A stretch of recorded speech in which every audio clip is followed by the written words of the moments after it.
प्यारे बच्चों, अज असी पंजवीं श्रेणी का वातावरण सिक्ख्या का पाठ नंबर 8 बीज का सफर पढ़ांगे। बच्चों बहुत ही इंटरेस्टिंग टॉपिक है बच्चों कि किस तरह बीजां तो पौधे तैयार होंदे हन ते सानू अनाज मिलता है, फल मिलते हैं, ते असी इसे बारे ही अज पढ़ांगे। आओ शुरू करिए। बीज का सफर। खेत विच गन्ने की बिजाई हो रही सी। मां ने काम्या लई रोटी तैयार कर दी। काम्या बच्चों मजदूर। मैं अते मेरा भतीजा सुखमन रोटी लैके खेत पहुंच गए। छोलियां दी सब्जी बहुत स्वाद बनी सी। सब ने रज के रोटी खाधी अते कुछ चिर आराम लई बैठ गए। थोड़े समय बाद वड्डे वीर ने चाह बना लई। सब ने चाह पीती अते बिजाई दोबारा शुरू हो गई। गन्ने दे छोटे छोटे टुकड़े जमीन विच दबे जा रहे सन। वड्डा वीर बिजाई कीते गन्नियां दे विचकार छोलियां दे दाने दब रिहा सी। सुखमन ये सब देख के बड़ा हैरान सी। पापा, छोले तां खाण लई हुंदे ने, तुसीं इन्हां नूं मिट्टी विच क्यों दब रहे हो? पुੱਤਰ, छोले भोजन वजों खाधे भी जा सकते ने ਅਤੇ ਨਵੀਂ ਫਸਲ ਲਈ ਬੀਜ ਵਜੋਂ ਬੀਜੇ ਵੀ ਜਾ ਸਕਦੇ ਹਨ। ਕੀ ਹੋਰ ਵੀ ਅਜਿਹੇ ਬੀਜ ਹਨ ਜੋ ਅਸੀਂ ਖਾ ਸਕਦੇ ਹਾਂ? ਸੁਖਮਨ ਨੇ ਮੇਰਾ ਹੱਥ ਖਿੱਚਦੇ ਹੋਏ ਪੁੱਛਿਆ। ਬਹੁਤ ਸਾਰੇ ਨੇ ਪੁੱਤਰ। ਕੁਝ ਬੀਜ ਸਾਡੀ ਰਸੋਈ ਵਿੱਚ ਵੀ ਹਨ, ਜਿਵੇਂ ਜੀਰਾ। ਕੁਝ ਬੀਜਾਂ ਤੋਂ ਆਟਾ ਤਿਆਰ ਕੀਤਾ ਜਾਂਦਾ ਹੈ, ਜਿਵੇਂ ਕਣਕ। ਸਰੋਂ ਦੇ ਬੀਜਾਂ ਤੋਂ ਤੇਲ ਤਿਆਰ ਕੀਤਾ ਜਾਂਦਾ ਹੈ। ਇਹ ਸਾਰੇ ਕੀ ਹੈ ਬੱਚਿਓ? ਬੀਜ ਹੈ। ਬੀਜਾਂ ਤੋਂ ਹੀ ਤਿਆਰ ਹੁੰਦਾ ਸਾਰਾ ਕੁਝ ਇਹ। ਹਾਂ ਬੱਚਿਓ, ਆਪਣੇ ਪਰਿਵਾਰਿਕ ਮੈਂਬਰਾਂ ਦੀ ਮਦਦ ਨਾਲ ਹੇਠ ਲਿਖੀ ਸੂਚੀ ਪੂਰੀ ਕਰੋ। ਮਸਾਲੇ ਵਜੋਂ ਵਰਤੇ ਜਾਣ ਵਾਲੇ ਬੀਜ ਕਿਹੜੇ? ਜਿਵੇਂ ਬੱਚਿਓ ਜੀਰਾ ਹੋ ਗਿਆ, ਧਨੀਆ ਹੋ ਗਿਆ, ਸੌਂਫ, ਮੇਥੀ, ਹੋਰ ਵੀ ਇਦਾਂ ਦੇ ਕਈ ਬੀਜ ਹਨ ਜੋ ਕਿ ਮਸਾਲੇ ਵਜੋਂ ਵਰਤੇ ਜਾਂਦੇ ਹਨ। ਆਟਾ ਤਿਆਰ ਕਰਨ ਲਈ ਵਰਤੇ ਜਾਣ ਵਾਲੇ ਬੀਜ ਕਿਹੜੇ ਕਿਹੜੇ ਆ ਬੱਚਿਓ? ਇੱਕ ਤਾਂ ਹੋ ਗਿਆ ਕਣਕ, ਬਾਜਰਾ, ਮੱਕੀ, ਜੌਂ, ਚਾਵਲ। ਚਾਵਲਾਂ ਦਾ ਵੀ ਆਟਾ ਬਣ ਜਾਂਦਾ ਬੱਚਿਓ। ਅੱਗੇ ਹੈ ਤੇਲ ਕੱਢਣ ਲਈ ਵਰਤੇ ਜਾਣ ਵਾਲੇ ਬੀਜ, ਉਹ ਬੀਜ ਜਿਨ੍ਹਾਂ ਤੋਂ ਤੇਲ ਨਿਕਲਦਾ ਹੈ। ਸਰੋਂ ਹੋ ਗਏ ਬੱਚੇ, ਸਰੋਂ ਦੇ ਬੀਜ ਹੋ ਗਏ। ਤਿਲਾਂ ਦੇ ਬੀਜ ਹੋ ਗਏ, ਤਿਲ। ਸੂਰਜਮੁਖੀ ਦੇ ਬੀਜ ਹੋ ਗਏ, ਮੂੰਗਫਲੀ ਦੇ ਬੀਜ ਹੈ, ਬਦਾਮਾਂ ਦੇ ਬੀਜ ਹੈ, ਹੋਰ ਕਈ ਇਦਾਂ ਦੇ ਬੀਜ ਹਨ ਜਿਨ੍ਹਾਂ ਤੋਂ ਤੇਲ ਨਿਕਲਦਾ ਹੈ। ਚਾਚਾ, ਮੈਨੂੰ ਫੁੱਲ ਬਹੁਤ ਸੋਹਣੇ ਲੱਗਦੇ ਨੇ, ਤੁਸੀਂ ਮੈਨੂੰ ਗੁਲਾਬ ਅਤੇ ਗੇਂਦੇ ਦੇ ਬੀਜ ਲਿਆ ਦੇਵੋਗੇ? ਸੁਖਮਨ ਨੇ ਮੈਨੂੰ ਕਿਹਾ। ਜ਼ਰੂਰ ਪੁੱਤਰ, ਗੇਂਦੇ ਦੇ ਬੀਜ ਤਾਂ ਮਿਲ ਹੀ ਜਾਣਗੇ, ਪਰ ਕੀ ਤੈਨੂੰ ਪਤਾ ਹੈ ਕਿ ਗੁਲਾਬ ਦੇ ਬੀਜ ਨਹੀਂ ਬੀਜੇ ਜਾਂਦੇ? ਆਮ ਤੌਰ ਤੇ ਉਸਦੀ ਕਲਮ ਲੱਗਦੀ ਹੈ। ਕਲਮ। ਹਾਂ ਬੱਚੋ, ਕਲਮ ਕੀ ਹੁੰਦਾ ਹੈ? ਦੇਖੋ ਆਹ ਹੈਗੀ ਗੁਲਾਬ ਦੀ ਕਲਮ। ਚਾਚਾ, ਕਲਮ ਕੀ ਹੁੰਦੀ ਆ? ਪੁੱਤਰ, ਗੁਲਾਬ ਦੇ ਪੌਦੇ ਤੋਂ ਲਗਭਗ ਦਾਤਣ ਜਿੰਨੀ ਮੋਟੀ ਟਾਹਣੀ ਕੱਟ ਲਈ ਜਾਂਦੀ ਹੈ। ਬੱਚੋ ਇੰਨੀ ਕੁ ਟਾਹਣੀ ਗੁਲਾਬ ਦੇ ਪੌਦੇ ਤੋਂ ਕੱਟ ਕੇ ਇਸ ਨੂੰ ਜ਼ਮੀਨ ਵਿੱਚ ਲਗਾ ਦਿੱਤਾ ਜਾਂਦਾ ਹੈ। ਕੁਝ ਦਿਨ ਬਾਅਦ ਪੱਤੇ ਨਿਕਲ ਆਉਂਦੇ ਹਨ ਤੇ ਨਵਾਂ ਗੁਲਾਬ ਦਾ ਪੌਦਾ ਤਿਆਰ ਹੋ ਜਾਂਦਾ ਹੈ ਬੱਚਿਓ। ਹਾਂ ਬੱਚਿਓ, ਇਹ ਜਿਹੜਾ ਪੌਦਾ ਹੈ ਕੀ ਹੈ? ਪੱਥਰ ਚੜ੍ਹਨ ਦਾ ਪੌਦਾ ਹੈ ਬੱਚਿਓ। ਇਹਦੇ ਵਿੱਚੋਂ ਇੱਕ ਅਨੋਖੀ ਗੱਲ ਕੀ ਹੈ ਕਿ ਇਹਦੇ ਬੀਜਾਂ ਤੋਂ ਪੌਦਾ ਨਹੀਂ ਹੁੰਦਾ। ਇਹ ਜਿਹੜੇ ਪੱਤੇ ਹੈ ਬੱਚਿਓ, ਪੱਤਿਆਂ ਤੋਂ ਹੀ ਨਵਾਂ ਪੌਦਾ ਤਿਆਰ ਹੋ ਜਾਂਦਾ ਹੈ। ਕੀ ਤੁਸੀਂ ਜਾਣਦੇ ਹੋ ਪੱਥਰ ਚੱਟ ਮਤਲਬ ਬਰਾਇਓਫਿਲਮ ਅਜਿਹਾ ਪੌਦਾ ਹੈ ਜਿਸ ਦੇ ਪੱਤੇ ਤੋਂ ਨਵੇਂ ਪੌਦੇ ਉਗਾਉਂਦੇ ਹਨ। ਇਸੇ ਤਰ੍ਹਾਂ ਕੁਝ ਪੌਦੇ ਜੜ੍ਹਾਂ ਤੋਂ ਉਗਾਏ ਜਾਂਦੇ ਹਨ, ਜਿਵੇਂ ਸ਼ਕਰਕੰਦੀ। ਬੱਚੋ ਐਕਟੀਵਿਟੀ ਹੈ, ਆਓ ਬੀਜਾਂ ਤੋਂ ਪੌਦੇ ਉਗਾਉਣ ਦੀ ਕਿਰਿਆ ਜਾਣੀਏ। ਕਣਕ ਦੇ ਕੁਝ ਬੀਜ ਲਓ ਬੱਚੋ, ਕਣਕ ਦੇ ਬੀਜ ਹੈ। ਹਾਂ, ਖੇਤ ਵਿੱਚੋਂ ਥੋੜੀ ਜਿਹੀ ਉਪਜਾਊ ਮਿੱਟੀ ਲੈ ਲਵੋ। 1 ਕੱਪ ਪਾਣੀ ਲੈ ਲਵੋ। ਘੱਟੋ ਘੱਟ 4 ਗਮਲੇ ਲੈ ਲਵੋ। ਹਰ ਗਮਲੇ ਨੂੰ ਵੱਖਰੇ ਵੱਖਰੇ ਨਾਮ ਊੜਾ, ਐੜਾ, ਈੜੀ, ਸੱਸਾ ਦੇ ਦੇਵੋ। ਹਾਂ ਬੱਚੇ, ਜਿਹੜਾ ਊੜਾ ਗਮਲਾ ਹੈ, ਗਮਲੇ ਵਿੱਚ ਕਣਕ ਦੇ ਕੁਝ ਬੀਜ ਪਾ ਕੇ ਧੁੱਪੇ ਰੱਖ ਦਿਓ ਬੱਚੇ। ਉਹਦੇ ਕੁਝ ਨਹੀਂ ਪਾਉਣਾ, ਨਾ ਪਾਣੀ ਪਾਉਣਾ ਆਪਾਂ ਨੇ, ਨਾ ਮਿੱਟੀ ਪਾਉਣੀ ਹੈ, ਸਿਰਫ ਆਪਾਂ ਨੇ ਬੀਜ ਪਾਉਣੇ ਹੈ। ਜਿਹੜਾ ਐੜਾ ਗਮਲਾ ਹੈਗਾ ਉਹਦੇ ਵਿੱਚ ਕੁਝ ਮਿੱਟੀ ਪਾਉਣੀ ਹੈ ਤੇ ਉਸ ਵਿੱਚ ਕੁਝ ਬੀਜ ਬੀਜੋ ਅਤੇ ਧੁੱਪੇ ਰੱਖ ਦਿਓ। ਪਾਣੀ ਨਹੀਂ ਪਾਉਣਾ ਬੱਚੋ ਇਹਦੇ ਵਿੱਚ, ਸਿਰਫ ਮਿੱਟੀ ਪਾਉਣੀ ਹੈ, ਬੀਜ ਪਾਉਣੇ ਤੇ ਧੁੱਪੇ ਰੱਖ ਦੇਣਾ ਹੈਗਾ ਉਹਨੂੰ।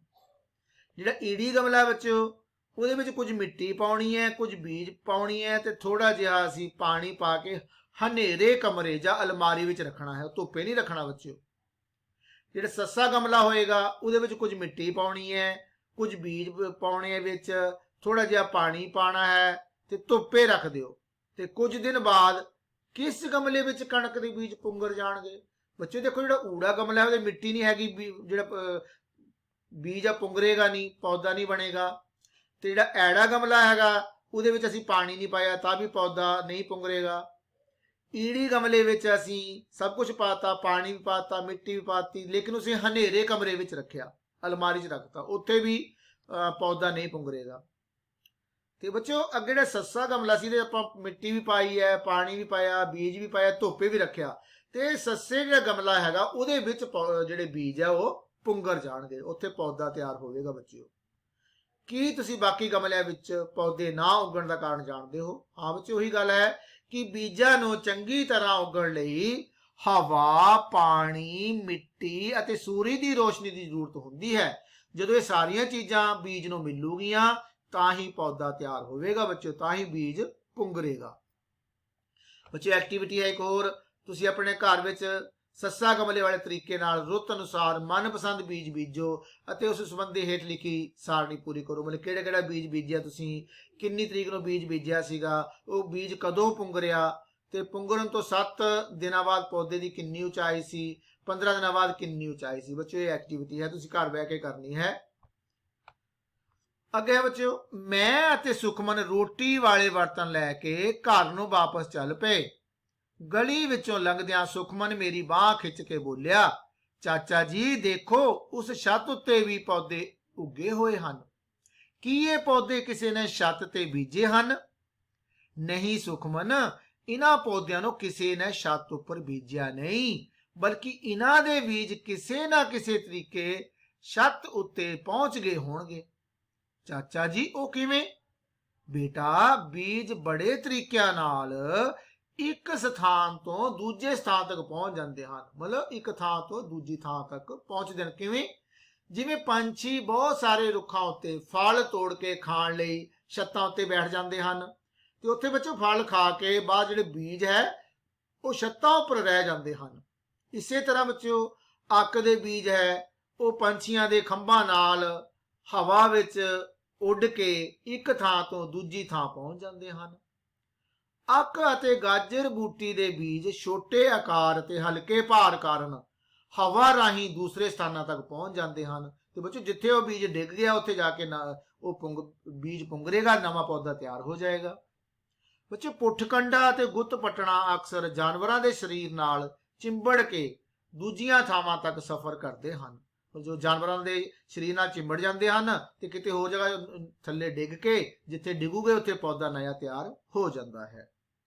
ਇਸ ਤੋਂ ਇਲਾਵਾ ਜਲ ਲਿੱਲੀ ਅਤੇ ਜਲ ਕੁੰਭੀ ਪਾਣੀ ਰਾਹੀਂ ਦੂਸਰੇ ਸਥਾਨਾਂ ਤੱਕ ਪਹੁੰਚ ਜਾਂਦੇ ਹਨ। ਬੱਚੋ ਇਸ ਤਰ੍ਹਾਂ ਪੌਦੇ ਆਪਣੇ ਆਪ ਹਵਾ ਨਾਲ, ਪਾਣੀ ਨਾਲ, ਜਾਨਵਰਾਂ ਨਾਲ ਇੱਕ ਥਾਂ ਤੋਂ ਦੂਜੀ ਥਾਂ ਤੱਕ ਪਹੁੰਚ ਜਾਂਦੇ ਹਨ ਤੇ ਉੱਥੇ ਉਹ ਨਵਾਂ ਪੌਦਾ ਉੱਗ ਜਾਂਦਾ ਹੈ। ਹਾਂ ਬੱਚਿਓ, ਗੰਨੇ ਦੇ ਛੋਟੇ ਛੋਟੇ ਟੁਕੜੇ ਜ਼ਮੀਨ ਵਿੱਚ ਦੱਬ ਕੇ ਇਸ ਦੀ ਬਿਜਾਈ ਕੀਤੀ ਜਾਂਦੀ ਹੈ। ਪੱਥਰ ਚੱਟ ਦੇ ਪੱਤੇ ਤੋਂ ਹੀ ਨਵੇਂ ਪੌਦੇ ਉੱਗ ਜਾਂਦੇ ਹਨ। ਸ਼ਕਰਕੰਦ ਜੜ ਤੋਂ ਉਗਾਇਆ ਜਾਣ ਵਾਲਾ ਪੌਦਾ ਹੈ ਬੱਚਿਓ। ਬੀਜ ਨੂੰ ਉੱਗਣ ਲਈ ਹਵਾ, ਪਾਣੀ, ਮਿੱਟੀ ਅਤੇ ਧੁੱਪ ਦੀ ਲੋੜ ਹੁੰਦੀ ਹੈ। ਹਾਂ ਬੱਚਿਓ, ਠੀਕ ਉੱਤਰ ਸਾਹਮਣੇ ਸਹੀ ਦਾ ਨਿਸ਼ਾਨ ਲਗਾਓ। ਕਿਸ ਬੀਜ ਤੋਂ ਆਟਾ ਤਿਆਰ ਕੀਤਾ ਜਾਂਦਾ ਹੈ ਬੱਚਿਓ? ਆਟਾ ਕਿਦੋਂ ਬਣਦਾ ਬੱਚਿਓ? ਕਣਕ ਦੇ ਬੀਜ ਤੋਂ। ਅੱਗੇ ਹੈ, ਕਿਸ ਬੀਜ ਦੀ ਵਰਤੋਂ ਮਸਾਲੇ ਵਜੋਂ ਹੁੰਦੀ ਹੈ ਬੱਚਿਓ? ਜਿਵੇਂ ਮੱਕੀ ਦਾ ਆਟਾ ਬਣਦਾ ਹੈ, ਬਾਜਰੇ ਦਾ ਵੀ ਆਟਾ ਬਣਦਾ ਬੱਚਿਓ। ਹਲਦੀ, ਕੀ ਕਰਾਂਗੇ ਆਪਾਂ? ਹਲਦੀ ਬੀਜ ਤੋਂ ਕੀ ਹੁੰਦਾ ਹੈ ਬੱਚਿਓ? ਮਸਾਲੇ ਬਣਦੇ ਹਨ।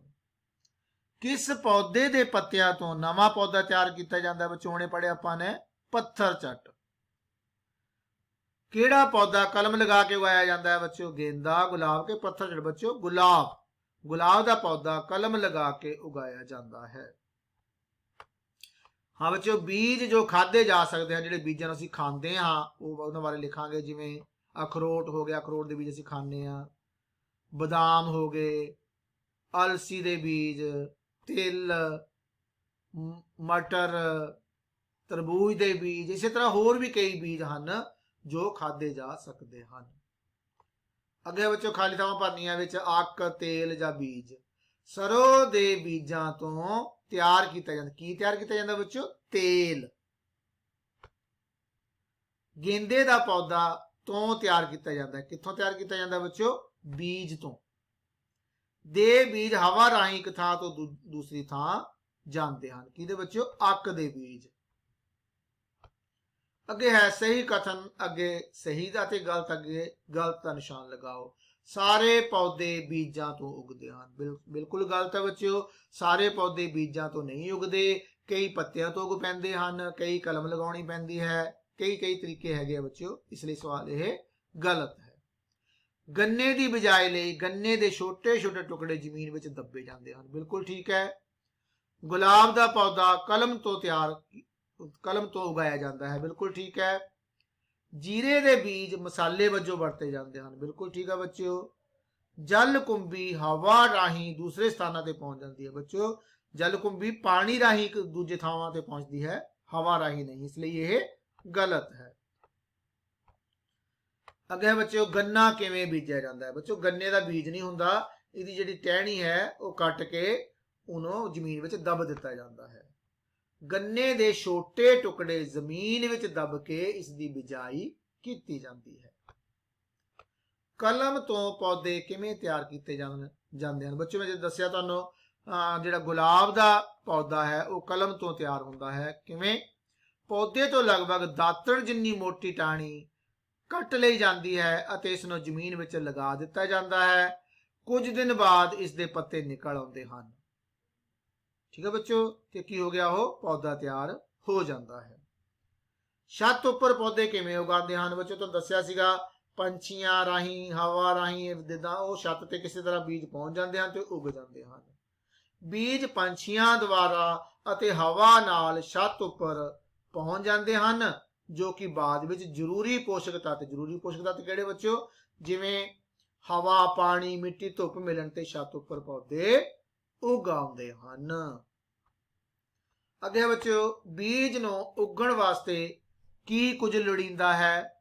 ਉਹੀ ਬੱਚਿਓ ਜੋ ਦੱਸਿਆ ਉਹਨੇ ਤੁਹਾਨੂੰ ਆਪਾਂ, ਬੀਜ ਨੂੰ ਉਗਣ ਲਈ ਹਵਾ, ਪਾਣੀ, ਮਿੱਟੀ ਅਤੇ ਧੁੱਪ ਦੀ ਲੋੜ ਹੁੰਦੀ ਹੈ। ਪੁੱਠ ਕੰਡਾ ਅਤੇ ਗੁੱਤ ਪਟਣਾ ਦੇ ਬੀਜ ਇੱਕ ਥਾਂ ਤੋਂ ਦੂਜੀ ਥਾਂ ਕਿਵੇਂ ਜਾਂਦੇ ਹਨ ਬੱਚਿਓ? ਪੁੱਠ ਕੰਡਾ ਅਤੇ ਗੁੱਤ ਪਟਣਾ ਦੇ ਬੀਜ ਜਾਨਵਰਾਂ ਦੇ ਸਰੀਰ ਨਾਲ ਚਿੰਬੜ ਕੇ ਇੱਕ ਥਾਂ ਤੋਂ ਦੂਜੀ ਥਾਂ ਜਾਂਦੇ ਹਨ। ਬੱਚਿਓ ਇਹ ਸੀ ਬੀਜ ਦਾ ਸਫ਼ਰ, ਕਿ ਕਿਸ ਤਰ੍ਹਾਂ ਬੀਜ ਇੱਕ ਥਾਂ ਤੋਂ ਦੂਜੀ ਥਾਂ ਤੱਕ ਜਾਂਦਾ ਹੈ, ਕਿਵੇਂ ਬੀਜ ਤੋਂ ਪੌਦਾ ਬਣਦਾ ਹੈ। ਆਪਾਂ ਇਹ ਪੜ੍ਹਿਆ ਇਹਦੇ ਵਿੱਚ ਕਿ ਸਾਰੇ ਪੌਦੇ ਬੀਜਾਂ ਤੋਂ ਨਹੀਂ ਉਗਦੇ, ਅਲੱਗ-ਅਲੱਗ ਤਰੀਕੇ ਹਨ। ਆਹ ਸੀ ਬੱਚਿਓ ਆਪਣਾ ਲੈਸਨ। Thank you.